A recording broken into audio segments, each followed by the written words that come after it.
नमः शिवाय। श्री शिवाय नमस्तुभ्यम। जय गणपति देव, जय भोलेनाथ शंकर, जय छठी मैया। छठी मैया की जय, सूर्यनारायण भगवान की जय।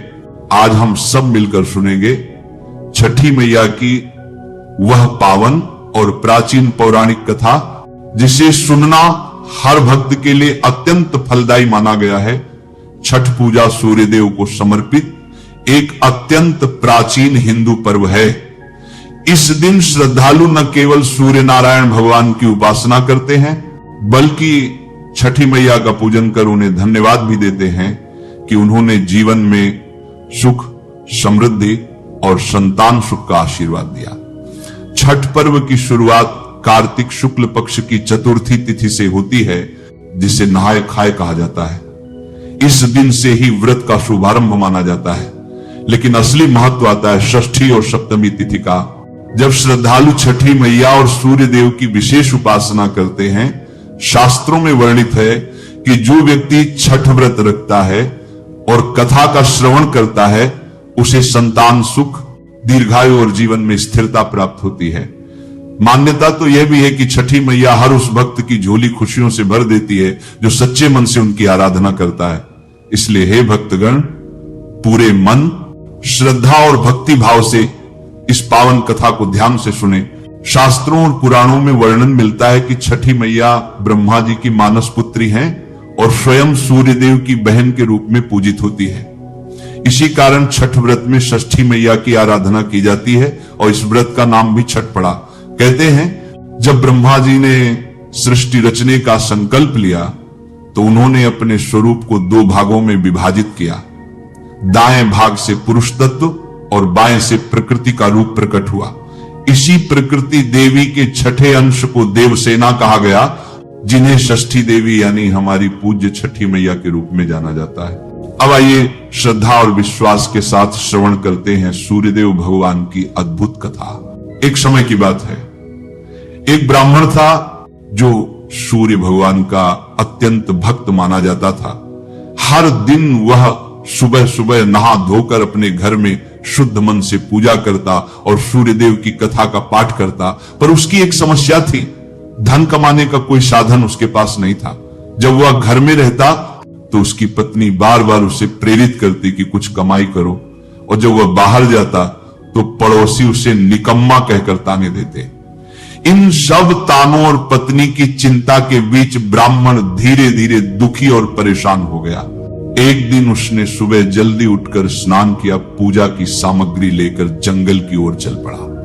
वह वहां एक सूखे पीपल के पेड़ के नीचे बैठ गया और ध्यान पूर्वक पूजा पाठ करने लगा। उसके पास एक सूखा तालाब भी था जिसमें थोड़ी सी जल राशि बची हुई थी। ब्राह्मण ने उसी पानी से लोटे भर का जल लिया और सूर्य देवता को अर्घ्य देने लगा। जैसे ही जल अर्पित किया गया, वह बहकर पीपल की जड़ों और सूखे तालाब में पहुंच गया। अचानक वहां का चमत्कार देखने योग्य था। सूखा हुआ पीपल हरा भरा हो गया और सूखा तालाब जल से भर गया। तभी सूर्य भगवान स्वयं प्रकट हुए और बोले, ब्राह्मण, मैं तुझसे अत्यंत प्रसन्न हूं, वरदान मांग, क्या चाहते हो? ब्राह्मण ये सुनकर घबरा गया।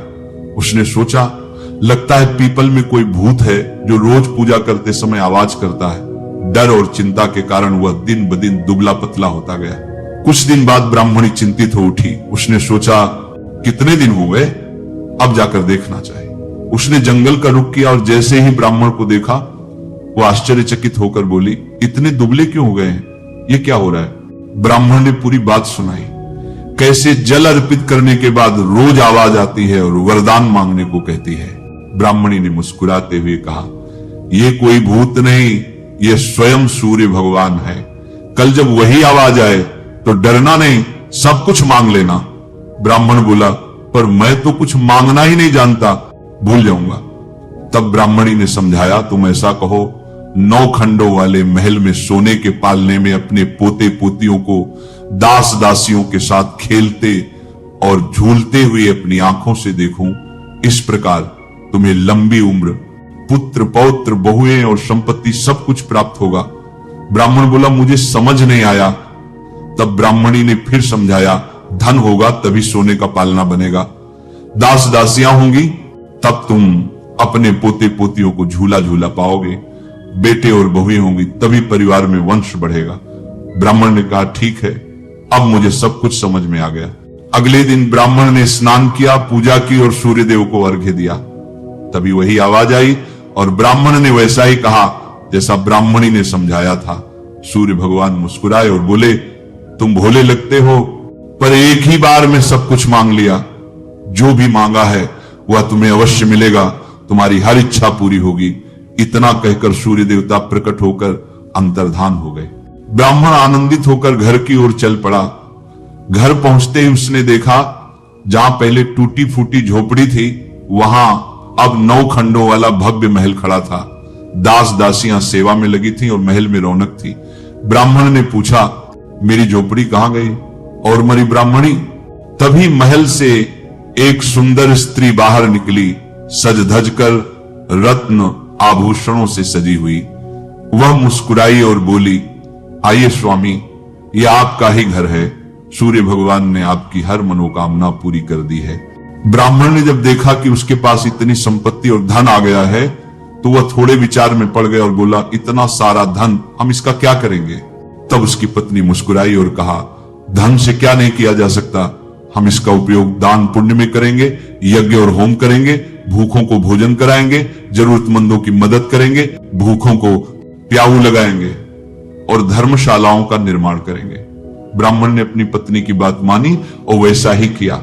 अविश्वसनीय रूप से थोड़े ही समय में पूरी प्रजा, राजा तक उस ब्राह्मण के गुणगान करने लगी।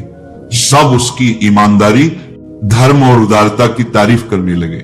जब ये बात राजा तक पहुंची तो वह आश्चर्यचकित होकर ब्राह्मण को बुलाया और बोला, कल तक आपके हालात इतने खराब थे और आज अचानक इतनी संपत्ति कहां से आई? क्या आपने चोरी की, डाका डाला या कोई अन्य उपाय किया? सच सच मुझे सब कुछ बताइए। ब्राह्मण ने विनम्रता से उत्तर दिया, महाराज, ना तो मैंने चोरी की, ना डाका डाला, ये सब सूर्य भगवान की कृपा से मुझे मिला है। ब्राह्मण ने राजा को सारी घटना विस्तार से बताई और सूर्यदेव की पूजा विधि भी समझाई। राजा ने वैसा ही किया। अद्भुत रूप से उसी 10वें महीने राजा के घर सुंदर पुत्र का जन्म हुआ। अब तो पूरे राज्य में लोग सूर्य भगवान की जय जयकार करने लगे। हे भक्तों, जैसे सूर्य भगवान ने ब्राह्मण और राजा की मनोकामना पूरी की, वैसे ही वे हर सच्चे भक्त की इच्छाओं को पूर्ण करते हैं। तो आइए हम सब मिलकर सूर्यनारायण भगवान की जय बोले और उनका आशीर्वाद पाएं। सूर्यदेव भगवान की जय, छठी मैया की जय।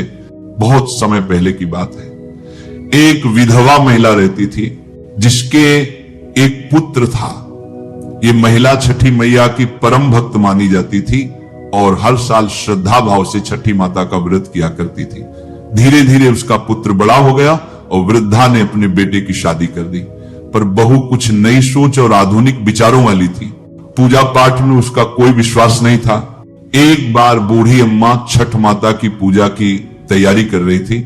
उसका बेटा आम की लकड़ी तोड़कर ला रहा था और पूजा की सामग्री बाजार से ला रहा था। ये सब देख रही उसकी बहू जोर जोर से हंसने लगी और बोली, अम्मा, दुनिया कहां से कहां पहुंच गई है और आप वहीं की वहीं बैठी हो। लोग आसमान छू रहे हैं और आप अभी भी इतने अंधविश्वासी हो कि सिर्फ व्रत और पूजा पाठ पर ध्यान दे रही हो। इन सब बातों में कोई सार नहीं है। का बूढ़ी अम्मा पर कोई असर नहीं हुआ। अम्मा अपनी ही श्रद्धा में मस्त थी। जब बूढ़ी अम्मा छठ पूजा के व्रत की तैयारी करने लगी तो बहू ने कहा, ये सब बेकार की बातें हैं, इनमें कोई फायदा नहीं। इस उम्र में अगर तुम 3 दिन तक भूखी रहोगी तो बीमार पड़ जाओगी और अपनी सेहत बिगाड़ लोगी। अपनी बहू की बातें सुनकर बूढ़ी अम्मा मन ही मन मुस्कुराने लगी और बोली, बेटा, शादी के बाद मेरी संतान नहीं हुई थी, तभी मैंने यही व्रत किया था और छठी मैया ने प्रसन्न होकर मुझे संतान का आशीर्वाद दिया। तुम्हें पता है, तुम्हारा पति भी छठी मैया का ही प्रसाद है। यह अंधविश्वास नहीं बल्कि माता का प्रत्येक कण में निवास है। तुम मेरी बात मानो और मेरे साथ छठी मैया का व्रत करो। मैं चाहती हूं कि तुम्हारी गोद भी जल्दी से भर जाए। अगर तुम छठी मैया की पूजा और व्रत करोगी तो माता के आशीर्वाद से संतान अवश्य प्राप्त होगी। लेकिन उस नई सोच वाली बहू पर सास की बातों का रत्ती भर भी असर नहीं हुआ। वह मुंह बिचकाकर हंसी और बोली, मुझे क्या दुख है जो मैं पूजा पाठ करूं? मेरे पास सब कुछ है, सुंदर पति, सोने सा घर, ढेर सारा धन, पूरे गांव में मेरे जैसी सुखी स्त्री कोई नहीं, तो फिर मैं क्यों 3 दिन तक भूखी रहूं? सास ने उसे बार बार समझाया, पर बहू के कान पर जूं तक न रेंगी। वह तो नास्तिकता के नशे में चूर बार बार छठी मैया की निंदा करती रही। तभी उसका पति वहां आ गया। उसने भी प्यार से कहा, देखो, देवी देवताओं के सामने अहंकार कभी नहीं करना चाहिए। मां के व्रत में हाथ बटाओ, श्रद्धा से मनाओ, चाहो तो तुम भी व्रत रख लो। पर बहू का हृदय जैसे पत्थर हो गया था, उसने पति की बात तक अनसुनी कर दी। पति ने कई बार समझाया, आखिर थक कर बोला, ठीक है, तुम्हारी मर्जी। मैं तो मां के साथ घाट सजाने जा रहा हूं ताकि मां छठी मैया के चरणों में शीश झुका सके। बेटा हाथ में कुंडल उठाकर घाट की ओर चला गया और पूरे मन से सजावट में जुट गया। मां बेटे ने मिलकर आम की लकड़ी से हवन की तैयारी की, दांत शीश झुका सके। घर को गाय के गोबर से लीपा और पूरी भक्ति से व्रत की शुरुआत की। लेकिन बहू को यह सब देखकर बड़ी झुंझलाहट हुई। वह ताना मारकर बोली, ना जाने कैसा त्योहार है ये, पूरा घर गोबर से भर दिया, अब तो इस घर में रहना मुश्किल हो गया। उसने पति से कहा, तुम अपनी मां को समझाते क्यों नहीं? ये सब बेकार के अंधविश्वास हैं। पति ने शांत स्वर में कहा, मां से कुछ मत कहो, जो कहना है मुझसे कह लो। अब जल्दी से तैयार हो जाओ, पूजा का समय हो गया है। तीनों घाट की ओर निकल पड़े। बूढ़ी अम्मा गीत गाते हुए चल रही थी, आंखों में आस्था की चमक थी, पर बहू उदासीन भाव से चल रही थी, जैसे सब बोझ लग रहा हो। घाट पर पहुंचकर बेटा बोला, आओ मां के साथ बैठ जाओ। पर बहू ने तुनक कर कहा, मैं यहां नहीं बैठने वाली, मैं तो मेला देखने आई हूं। और वो वहां से चली गई। कुछ ही दूरी पर एक हलवाई की दुकान थी, वहां जाकर उसने जलेबी खाना शुरू कर दिया। पति ने देखा तो बोला, ये क्या कर रही हो? वह ताव में बोली, मैं पूजा करने नहीं आई थी, तुम जबरदस्ती घसीट लाए हो, मैं तो मेले में घूमूंगी। इतना कहकर पति घाट के किनारे स्नान करने गया, पर जैसे ही उसने जल में डुबकी लगाई, एक भयानक चीख गूंजी, बचाओ। जब तक कोई पहुंचता वह नदी की लहरों में समा गया। बूढ़ी अम्मा के पैरों तले जमीन खिसक गई। उसने छाती पीटते हुए विलाप किया, हे मैया, तूने मेरे साथ ये क्या किया? मैंने जीवन भर तेरा व्रत किया, तेरी सेवा की, कभी भूल तक नहीं की, फिर आज मेरे लाल को क्यों छीन लिया? अगर गलती हुई हो तो सजा मुझे दे, मेरे बेटे को मत छीन। अगर तूने मेरा बेटा नहीं लौटाया तो मैं भी इस नदी में कूद जाऊंगी। हे मैया, अब या तो मेरा बेटा लौटा दे या मेरे प्राण ले ले। और उधर मेले में जोर जोर से घोषणाएं होने लगी, सावधान, छठ घाट पर आए सभी भक्तों को सूचित किया जाता है कि नदी के गहरे पानी में कोई भी प्रवेश ना करे। अभी अभी सूचना मिली है कि एक व्यक्ति गहरे पानी में डूब गया है, इसलिए आज कोई भी स्नान ना करे। जैसे ही बहू ने यह सुना, वह दौड़ती हुई वहां आई कि पता लगाएं कौन डूबा है। घाट पर पहुंचते ही उसकी आंखों के सामने एक भयानक दृश्य था। उसकी सास मां दहाड़ मार मार कर रो रही थी। तभी उसे पता चला उसका पति अब इस दुनिया में नहीं रहा। बहू पर गहरा सदमा आया। वह भी पागलों की तरह चीखने और विलाप करने लगी। वह पूजा पाठ के सामान को उठाकर इधर उधर फेंकने लगी। बूढ़ी मां से बोली, मैंने तो पहले ही कहा था मां, तुम इस छठ व्रत और पूजा में क्यों पड़ती हो? ये सब ढोंग है, अंधविश्वास है। आपकी वजह से आज मेरा पति मुझसे दूर चला गया। इतना ही नहीं, बहू ने छठी मैया को भी कोसा। ये देख, वहां खड़े सभी लोग स्तब्ध रह गए, सांसें थम गई। लोग आपस में फुसफुसाने लगे, बेचारी के साथ कितना बुरा हुआ। हे मां, अब सुनो इस बूढ़ी मां की पुकार, उसका पुत्र लौटाओ। छठी मैया जो अपने भक्तों के प्रति दयालु और करुणामय है, कभी अपने भक्तों को निराश नहीं करती। जैसे ही बहू नदी में कूदने वाली थी, अचानक एक विशाल लहर आगे आई और जोर से किनारे से टकराई। उसी लहर में बूढ़ी अम्मा का पुत्र सुरक्षित बाहर निकल आया।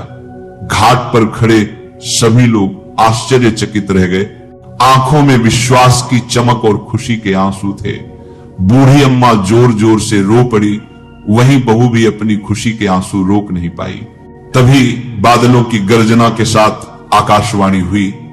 छठी मैया की मधुर दयालु आवाज गूंजी, मेरी पुत्री, मैं किसी का भी अहित नहीं करती।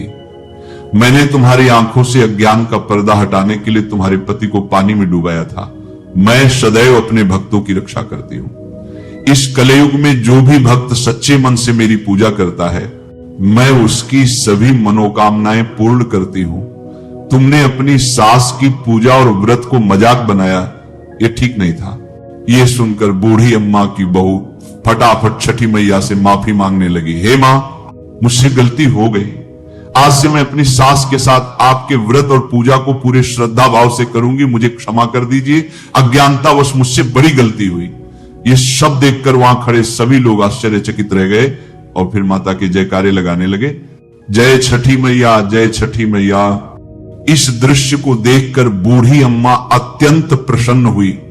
उसने अपने पुत्र और बहू के साथ खुशी खुशी छठी मैया की पूजा की।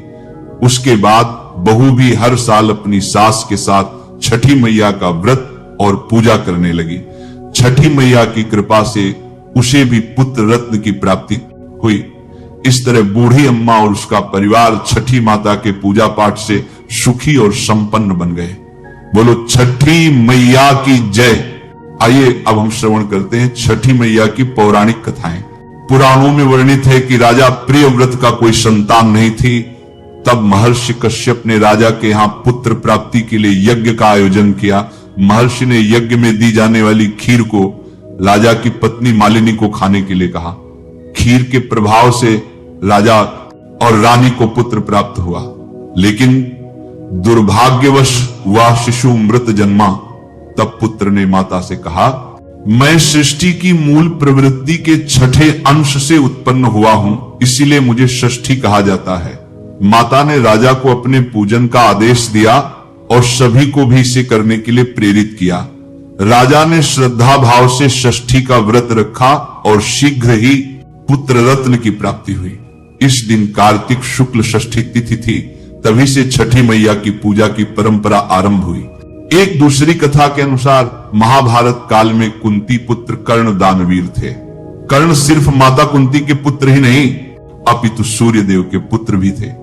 सूर्यदेव की कर्ण पर विशेष कृपा थी। कर्ण प्रातः काल उठकर सूर्यदेव को अर्घ्य देते थे। यहीं से सूर्य अर्घ्य देने की परंपरा का आरंभ हुआ। ग्रंथों में यह भी उल्लेख मिलता है कि कुंती और द्रौपदी भी छठ व्रत करती थी। कहा जाता है कि द्रौपदी के छठ पूजा करने के बाद ही पांडवों को उनका हारा हुआ राज्यपाट वापस मिला। मार्कंडेय पुराण में वर्णन है कि छठी मैया प्रकृति की अधिष्ठात्री देवी हैं और साथ ही सूर्य देव की बहन भी मानी जाती है। छठी मैया संतान सुख, संतान की दीर्घायु और सौभाग्य देने वाली माता है। जब बच्चे के जन्म के छठे दिन उसका छठी पूजन होता है, तब इन्हीं माता का स्मरण किया जाता है। छठी मैया की कृपा से न केवल संतान को सभी सुख सुविधाएं प्राप्त होती हैं, बल्कि जीवन में आने वाले संकट और कष्ट अपने आप दूर हो जाते हैं। तो ये थी छठ पर्व की पावन कथा, जिसे सुने बिना आपकी छठ पूजा पूर्ण मानी जाती है। नमः शिवाय। श्री शिवाय नमस्तुभ्यम। जय गणपति देव, जय भोलेनाथ शंकर, जय छठी मैया।